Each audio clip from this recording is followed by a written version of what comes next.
So listen, culture, conversations, content, context, the club, every C word you can think of. There are so many ways to build narrative bridges for these audiences. But today, I kind of want to start at the beginning. And I want to, talk about this message you want to convey. And how do you start that? Like, where does it begin when you're really thinking about how you're going to get these messages out? Is it the audience? Is it the idea? There's so many different places to start. And both of you are so fantastic. It's fantastic. Both of you are here because I think both of you have a wonderful and unique viewpoint and an answer to that question. But before we kick into it, I would love for each of you to just say a little bit about yourselves, give us a little background. And as we dive into this, can you give me one thing that gets you up in the morning, something that gives you purpose? Kick it off, babe. Thanks for passing it on to me. Keisha's like, yeah, thank God, I've got a minute to think about it. I get it. So I think my name is Leila Fataar. I'm born and raised in the global south in South Africa. I came to London when I was 21 and didn't know anyone or anything. But I've always understood what resonates in the world. My mum said, you should have been in the stock market when you were really young because you can identify what will resonate. So I think I've just tried to package that up into some kind of career. I'm 30 years into my career now with no formal education in what I do. And as I was saying to Keisha earlier, writing a book that's coming out next year, that's just from the trenches of working in the industry, building the career, etc. So that's a bit of me. I've also worked brand side at Adidas and Diageo, was headhunted for both those roles. Coming out of my 10-year company, my first one, called Spin, where we did stuff that we were just trying new stuff, how to get this product to that audience in whatever way they wanted to receive that product or brand or information. So we learned, that's my learning and training ground, 10 years of trying to do the thing. Yep. And then was headhunted. And I think the thing that wakes me up and gets me up, which now after 30 years and 50 years old can now articulate, is around access for people who are like me.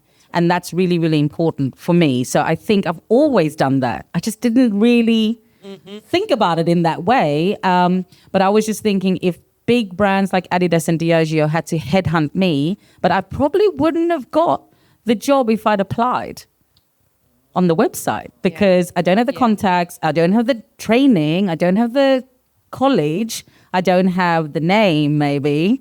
Maybe something's different now, hopefully, but so I was like this, and we know the amount of talent out there that maybe have never had the opportunity or access. So that is always going to be my motivator in everything I do. So I created Platform 13 7 years ago because I realized actually there was an opportunity for some kind of company that can work with big brands, but I curate my teams according to the category, culture, and community and the project. So in that way, everyone gets to eat, and that's really important for me. And that's that mutual benefit. Definitely. You gotta love that. That's the way to go. Hit it, girl.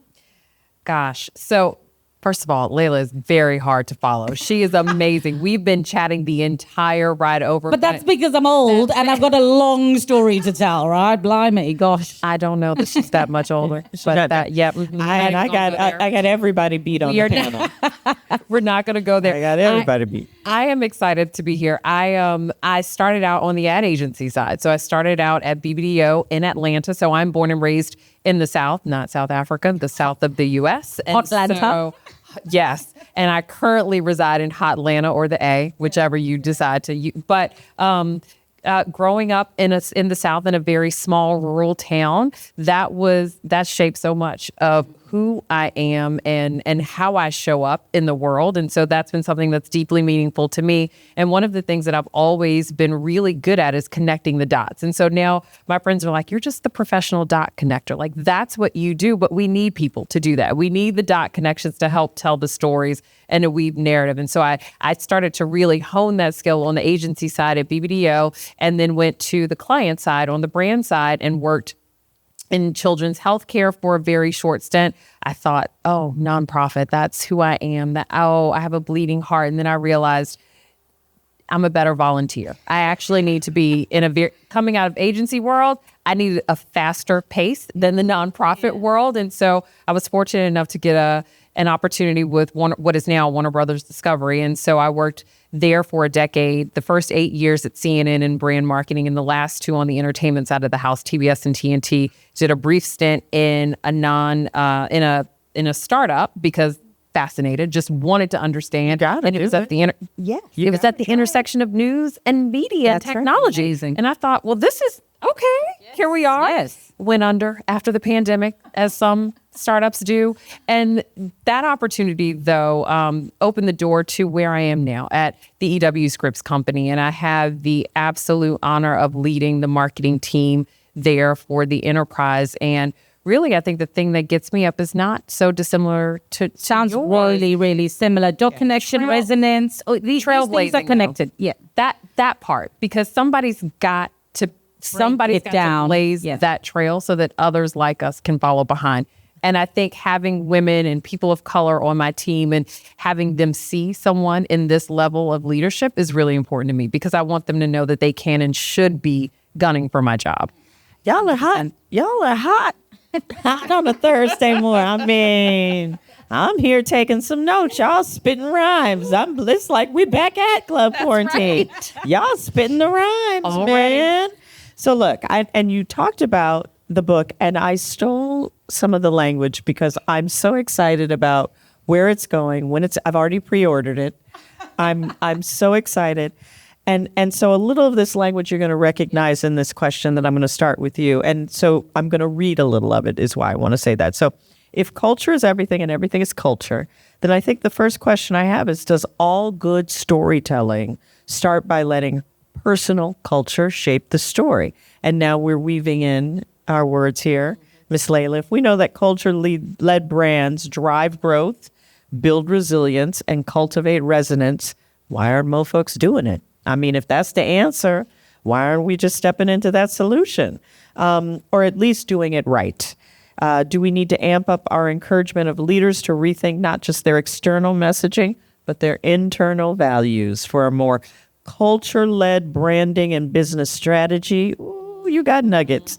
That is adaptive, boom. Authentic, boom. Accountable.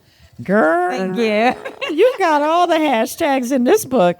How important is that setting characters and plot shaped by your own cultural background, babe? So in your own words, give it to us. Thanks for that. I loved it. I loved it. I think for me, it's always been about true storytelling. And you can't really get true storytelling without having experienced the thing that you're storytelling about. And, the more I've worked in this area, the more I've always talked about the 3 areas that really impact people's behaviors, consumers' behaviors and mindsets. And that is politics, and that is technological adoption, and that is the media narrative. Right. We know those 3 things really impact how you see brands, what you think about, and how that is. So I think there's a lot to be done about mindsets and behaviors and what influences, encourages them, because culture is the stuff of life. It's what we eat, it's what we see, it's what permeates everything, but it's influenced by something as well. And there's 2 areas that are stacked on each other that I don't think people think about enough. And I've always thought this, and actually the body of work that I've done has always had this at the root. Brands are seen through the eyes of your inherited and identity culture, as well as your interest cultures or your fan cultures, right? Mm-hmm. It's a stack. It's not an intersection. So the lenses you look through have that at the heart of it. If you're queer, a brand that doesn't have those values, or that it doesn't have to be loud and proud, but it can be inclusive, right? That's going to speak to you a lot more than that last click attrition ad, performance ad that you're going to see. Right. Mm-hmm. That's the way I see it, at least for culture-led brands. Doesn't mean it's for everyone, but for the ones who are banging on about it and want to be culture relevant, do it the right way. That's all I'm saying. And I mean, if you don't, then what are you trying to do? What are you doing? What are you trying to do if you're not trying to be culture-led? I think that's a great question. We'll dive back into that one. And one more just addition on that, Marissa, is that I think it's around certain brands in the world transcend their category, right? That's a culture-led brand. A category, you're in competition with the other people in your category. Once you can find the thing that only your brand can do that's culturally relevant, you transcend that and you become a different kind of leader. A different leader where you don't have to compete. You're not looking I call this in the book competition FOMO. Like, you don't need that. You're the one that's pushing the thing forward. You are blazing the trail. Pushing the thing forward. Yep. So if you want to be a leader, you need to be a cultural leader, not just a category leader. Girl. Didn't you just stop? You better be backing me up when people are coming for me next year in the book. LinkedIn. No, when we host those book signings in Atlanta and LA, girl. I know. Okay. You We'll be waiting for I'm you. joking. We will be waiting for you. Are, no, that's a promise. So now look. So we found this story, right? As we go through this journey of how do we get this, we've got our voice. And one that's got this organic lens and mindset. You're creating these connections, but sometimes the story is not a simple once upon a time. Sure. Sometimes it's these multiple arcs from one core idea, and that's not easy. No. And you, probably more than anyone here, know what that is like, Keisha, because you build story narratives for multiple networks every single day. Mm-hmm. And you have to ensure you're maintaining this cultural integrity for your stories where they travel across cultures and those brands and then meet back up. Yes. Yeah, I mean, you do nothing.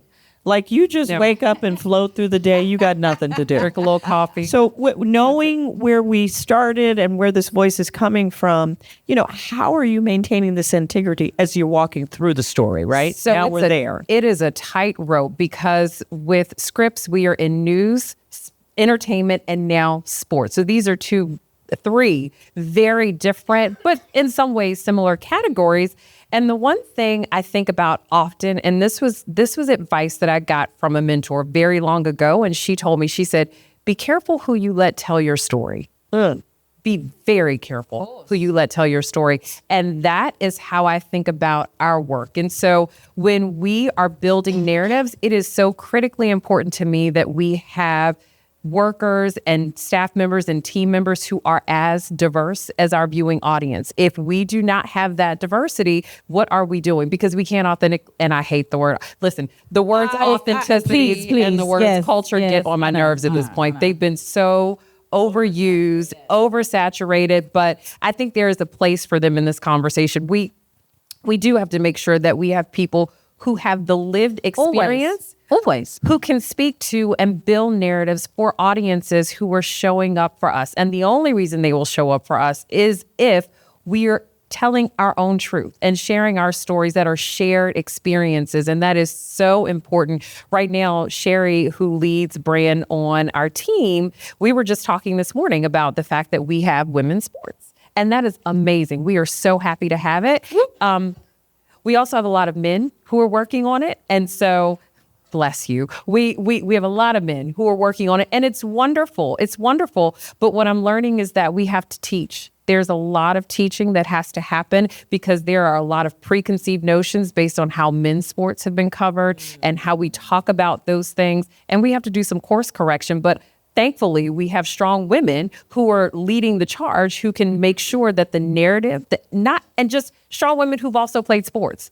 Let's talk about it. Yeah. That's a thing. That's it is a thing. It's an absolute thing. It is who understands the world. They understand the world and can build that universe of story. And this is what I keep on saying about any culture-led projects, branding, whatever it might be for a brand. You need to have the people with the insights at ideation phase. Yes. They are there and they will give you those cultural nuggets of gold that you just cannot get if you have never had the lived experience of something. It's impossible. It's impossible. You can't search it up. You can't research it. It's those little things that hold the culture together. That's right. Hold the community together. That's where it comes from. So even with Platform 13 and how I've worked my entire career, every single team is made up of someone or part of the community that's not only the target audience, that's being represented. That's right. It has to be. So we're talking about this before. What people don't understand about culture-led work, it's the input that's more important because the output is a response to the input. It's a natural progression. It's a natural progression. It's a natural progression. It has to happen. It falls out of it. It just falls out of it. That's what it is. Exactly. So we hear Cam, we're talking about creativity. You cannot have creativity without it being culturally led. That's right. It falls out. And that's the truth of the matter. I love what you're talking about. And I will say, just from my own perspective, I called my agency Native Tongue Communications, and people said, "Oh, is it because Tribe Called Quest?" Or, you know, and there's a little, it was, and maybe of there's a lot of reasons and thought behind it. But one is truly, and I pride myself at any given time, there is someone who I'm working with fluent in French, Haitian, Spanish, Korean, Yes. Vietnamese, Tagalog. We can literally speak Language. in a native tongue, and that is the groundwork and the beginning of understanding the insights and the emotional connectivity. Definitely. And truly culturally, who not just literally who we're speaking to, Right. but mentally and emotionally who we're connecting with. And I just think people miss that. They do, and that's what I was talking about, the stacks. So the stacks of, as I said, inherited identity culture is things like this. But there's also the language of sports. There's a language of There is. entertainment. And there's a language within those. There are different genres and different languages within those as well. And it's all of those things together. And it's hard to do, eh? It's not easy. People think it's easy. You've got to be so respectful, and there needs to be mutual appreciation and benefit. That's right. That's really important. Right. Everybody's getting it. So, and I love all of this. All right, now I want to blow it all up. I said I love it all. Now I want to blow it all up. I want to give an example because I want to poke at it just a little bit. I tell people, you know, I identify as a Black woman, a woman of color, but I have won awards for campaigns that are for monster trucks, like Ram trucks, Yes. that are targeted in C&D County, primarily Where I grew up. non-Hispanic white male audience, 25 to 54, 49 to 60. I got And you with this. I got you with this question. I've won award. We came up with won awards for it. Now, that's not my lived experience. What I think, and we, girl, Are you sure those monster trucks? Just checking. But now, what I think, and I poke around at this sometime, is I think people of color, because we are generally, and not generally, really always, 90% of the time, forced to live in an environment and a place where we are the chip in that cookie. Yeah. It's just us. We get pulled on those projects, We right? we have to figure out how, and not just work, but life, standing in a grocery store, or, That's right. you know, shopping. You go shopping and someone's following you around because who are you and do you belong here? And it's that feeling as we go through life still in 2024 that we have to fit in where we go. Yes, right? that's Right? right. We have to fit in. So knowing we've got that when it's our voice, it's our culture, and we're making sure that's resonating through the communities. Talk about how you get into, one, the mindset of speaking to a community you are not from, right? And how do you build these culturally rich stories in a way that creates that bridge? How do you know you're connecting? And how do you know you're creating these bridges that are going to, bring them in? Do you want to go ahead? I think the best marketers are anthropologists. We just study Exactly. people. You have to study people, and I think behaviors, and I think you have to be a good listener. I really do. I think you have to listen very well, and you have to walk very humbly into that area to make sure that you are listening and understanding to the degree that you can actually build a narrative. Now, I think the difference is we've been, all of our lives, we've been surrounded by cultures that are very different than our own upbringing, like backgrounds, people that are very different from us. And we've always often been the other. And so you get a very clear understanding of otherness and what the standard is. And so, yes, do I have to? Otherness. Otherness. Yeah. But I think living that life, but also being an active listener. When I think about our news product now, it's really speaking to conservative 50-year-old white men. I'm none of those things. And so I need to make sure that I understand that vantage point. But I think you also draw from your experiences. Rural South, I know what that looks like. I have neighbors like that. And so I think it's just making sure that you are constant students of the people and the world around you. And if you do that in a way with humility, which is what I wish so many people would do when it comes to reaching out to other cultures, making sure you have a really deep and clear understanding of it before you just start talking about it. Like you need to be thoughtful. We just recently for sports, we were asked by one of the leagues to change out our graphics so that we could celebrate Pride Month with them. And so that was fine. That was a decision that we had to make. But I said, listen, we need to be thoughtful about the decisions that we are making here. We should only be doing this if we have a very strong DE&I practice within our organization and it aligns with the calendar of things that Scripps already subscribes to and things that we already support, because we had someone else from a team ask us to support domestic violence. It's not that we don't not domestic, we not support it, but you understand, support the survivors of domestic violence. But we certainly support the survivors, but that we don't wave a flag about that. That's not something we are deeply involved in. And I'm like, no, because we're not going to start waving the flag there when that's not something that is part of the fabric of who we are as a brand. And you need to be able to say yes and no in those instances, and not even just yes and no. Why? Why? Why is a good question. Why? I think I like this question because it is something that I've always talked about. You know, I have a body of work as a marketer, not necessarily a woman of color marketer. So that's for me, I'm like, judge me by my work. But what I do is maybe approach it with in a different way. So for me, what's really important, as I said, if I'm not queer, but if I'm doing something for Pride, like we did for Pinterest, my team is. You understand? So it's not even me trying to come up with the ideas. My team is curated that way. If I'm working for Jaguar Land Rover, my team is going to be from the automotive and luxury traveling space, whatever, you know? So that's the way I've always done it, is I bring the people in who are the experts in that area, and I learn from them, and I check everything with them. I check everything with them because that's not my lived experience. That doesn't mean that I only want to be on the projects that's my lived experience, because my body of work tells a different story. That's right. It tells a different story. So it is sometimes important to go, I'm here as a woman of color because that's my inherited nature, and I love it, of course.